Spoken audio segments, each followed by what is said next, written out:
અમેરિકામાં ગુજરાતીઓ મોટી સંખ્યામાં ગેરકાયદે રીતે રહે છે અને તેમનો આંકડો દિવસે ને દિવસે સતત વધી રહ્યો છે. તેવામાં કોઈને પણ સવાલ થાય કે શું અમેરિકા જેવા દેશમાં ગેરકાયદે રીતે રહેતો ગુજરાતી પ્રોપર્ટી ખરીદી શકે? શું કોઈ બેંક તેને લોન આપવા માટે તૈયાર થાય ખરી? અમેરિકામાં એક તરફ વેલિડ વર્ક વિઝા કે પછી ગ્રીન કાર્ડ ધરાવતા વ્યક્તિ આસાનીથી ઘર ખરીદી શકે છે, ત્યારે આ દેશમાં રહેતો અનડોક્યુમેન્ટેડ ઇમિગ્રન્ટ પણ ઘર ખરીદી શકે છે, પરંતુ તેના માટેની પ્રોસેસ ખૂબ જ અટપટી અને લાંબી છે. આ ઉપરાંત અનડોક્યુમેન્ટેડ ઇમિગ્રન્ટને અમેરિકામાં ઘર ખરીદવું હોય તો બીજી પણ કેટલીક બાબતો ધ્યાનમાં રાખવામાં આવતી હોય છે. જો આ બધા માટે ખરો ઉતરે તો તે ચોક્કસ અમેરિકામાં પોતાનું ઘર ખરીદી શકે છે. એટલું જ નહીં, અમેરિકાના કાયદા અનુસાર જો તેમના ઇમિગ્રેશન સ્ટેટસને લઈને તેમની સાથે ઘર ખરીદવામાં કોઈ ભેદભાવ થાય તો તેઓ તેની ફરિયાદ પણ કરી શકે છે.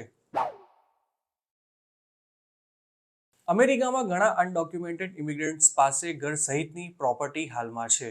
અમેરિકાની ઇમિગ્રેશન પોલિસી ઇન્સ્ટિટ્યૂટનો આંકડો તો ત્યાં સુધી કહે છે કે દેશમાં રહેતા 1 કરોડથી વધુ અનડોક્યુમેન્ટેડ ઇમિગ્રન્ટ્સમાંથી અંદાજે 30 લાખથી વધારે લોકો પાસે પોતાનું ઘર છે.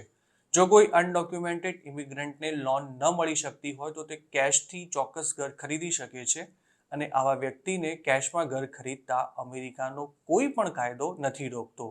જોકે આ બાબત જરા પણ આસાન નથી, કારણ કે અમેરિકામાં ગેરકાયદે રીતે ગયેલા મોટાભાગના લોકો મજૂરીનું કામ કરતા હોય છે અને તેમની આવક પણ મર્યાદિત હોય છે. પરંતુ જે લોકો ત્યાં સેટ થવામાં અને પોતાનો બિઝનેસ શરૂ કરવામાં સફળ રહે છે, તે લોકો ઘણીવાર કેશમાં ઘર ખરીદી લેતા હોય છે. અમુક કેસમાં અનડોક્યુમેન્ટેડ ઇમિગ્રન્ટ્સ ITIN નંબરની મદદથી ઘર ખરીદતા હોય છે. આને તમે એક પ્રકારનો પેન નંબર પણ કહી શકો, જે અમેરિકામાં સોશિયલ સિક્યોરિટી નંબરના અલ્ટરનેટિવમાં અપાતો હોય છે. આ નંબરનો ઉપયોગ બેંક એકાઉન્ટ ખોલાવવામાં તેમજ ટેક્સ ફાઇલ કરવામાં અને લોન લેવામાં કરી શકાય છે. અનડોક્યુમેન્ટેડ ઇમિગ્રન્ટ ITIN નંબરની મદદથી ઘર ખરીદવા માટે બેંકમાંથી લોન પણ લઈ શકે છે.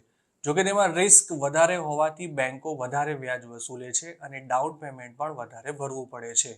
અમુક કેસમાં તો પ્રોપર્ટીની વેલ્યુના 30% જેટલી રકમ ડાઉન પેમેન્ટ તરીકે ભરવી પડે છે.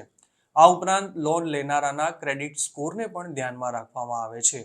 હોમ લોન લેવા માટે 2 વર્ષના ટેક્સ રિટર્ન, છેલ્લા 2 વર્ષની એમ્પ્લોયમેન્ટ હિસ્ટ્રી સહિતની વિગતો બેંકને આપવી પડે છે. આ ઉપરાંત જે અનડોક્યુમેન્ટેડ ઇમિગ્રન્ટે અસાયલમ એટલે કે શરણાગતિ માટે પિટિશન કરી હોય, તે લોકો પણ મોર્ગેજ લોન માટે અપ્લાય કરી શકે છે, પરંતુ શરત એ છે કે તેમની પાસે તેના માટે તમામ જરૂરી ડોક્યુમેન્ટ્સ અને સ્થિર આવક હોવા જોઈએ. લોન લેવા માટે કે પછી પ્રોપર્ટી ખરીદવા માટે જરૂરી ડોક્યુમેન્ટ્સની વાત કરીએ તો તેના માટે સોશિયલ સિક્યોરિટી નંબર કે પછી ITIN, પાસપોર્ટ અથવા અમેરિકાનું driving licence, bank statement, tax statement, credit સ્કોરની જરૂર પડતી હોય છે. જો તમે એક અનડોક્યુમેન્ટેડ ઇમિગ્રન્ટ તરીકે અમેરિકામાં ઘર ખરીદ્યું હોય તો તેનાથી તમારા ઇમિગ્રેશન સ્ટેટસમાં કોઈ જ ફરક નથી પડતો. મતલબ કે ઘર ખરીદવાથી તમને અમેરિકામાં કાયમ રહેવા માટેની અનુમતિ મળી જશે, તે વાતની કોઈ જ ગેરંટી નથી. ટૂંકમાં કહીએ તો અમેરિકામાં એવો કોઈ કાયદો નથી કે જે અનડોક્યુમેન્ટેડ ઇમિગ્રન્ટને ઘર ખરીદવાથી રોકતો હોય. જો કે તેના માટે તેમને વધારે કેશની વ્યવસ્થા કરવી પડે છે અને બેંકને વધારે વ્યાજ પણ ચૂકવવું પડે છે. જો કે અમેરિકાના અલગ અલગ રાજ્યોમાં અનડોક્યુમેન્ટેડ ઇમિગ્રન્ટ્સ માટેના નિયમો અલગ અલગ હોઈ શકે છે. આ સિવાય બીજો પણ એક પ્રશ્ન એ થતો હોય છે કે જો કોઈ અનડોક્યુમેન્ટેડ ઇમિગ્રન્ટે પ્રોપર્ટી ખરીદી હોય અને પછી તેને ડિપોર્ટ થવાનો ઓર્ડર આવે તો પ્રોપર્ટીનું શું થાય? આપણે પહેલા જ જોયું કે અમેરિકામાં ઘર ખરીદવાથી ત્યાં કાયમ માટે રહેવા મળી જશે તે વાતની કોઈ ગેરંટી નથી હોતી. તેવામાં જો પ્રોપર્ટી ખરીદ્યા બાદ કોઈને ડિપોર્ટ થવાનો વારો આવે તો તે પોતાની પ્રોપર્ટી કોઈને ગિફ્ટ કરી શકે છે કે પછી વેચી પણ શકે છે.